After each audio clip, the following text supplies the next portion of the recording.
Willing to yield time to anybody on the panel? Mr. Crenshaw, I recognize you. Thank you, my colleague. Thank you to my colleague, and I do have a few questions. I want to say a few things first. We keep hearing this is a politicized issue. This is a manufactured culture war. I got to say, we aren't the ones who did that. We aren't the ones that came up with this radical new movement that is performing permanent physiological changes to children with no evidence of any benefits. We didn't start that. We're just trying to stop it because it's crazy. It's a contentious issue, which almost 70% of Americans oppose. So we are just saying here that taxpayer money shouldn't be used for it. That's all. This should not be that controversial of an issue. The questions are for Dr. McNamara. I just want to ask you, honestly, you're not concerned about the unknown effects of puberty blockers, hormones, and surgical interventions in kids, the long-term effects, not concerned about that? Everything I've said here today comes from a place of deep honesty and conviction for the care that I provide and the community that I'm a part of. You've said that we've cherry-picked data. How do you mean how do you mean that?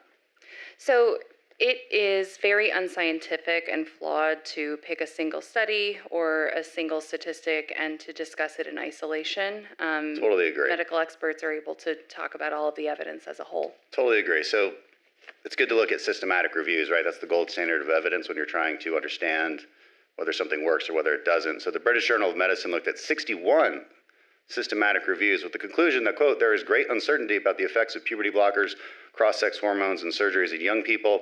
Journal of Endocrine Society came up with the same conclusion, even the American Academy of Pediatrics. They all cite the lack of evidence. And so here's the thing. If you're doing a therapy and it's, temporary, whatever, fine, maybe let's try it, let's see if it works. But when you're talking about permanent physiological changes, do you not agree, just from an ethical standpoint, that you might want extremely strong evidence of the benefits? And there is no systematic review that states that there is strong evidence of benefits. Sir, are you aware of how the quality evidence grading system works and how it's applied? Yeah, we've read through it. That's why I'm citing these journals. So which journal says something different? We should have that debate. Tell me a journal that has done systematic reviews that cites different evidence, that cites strong evidence for benefits of these therapies.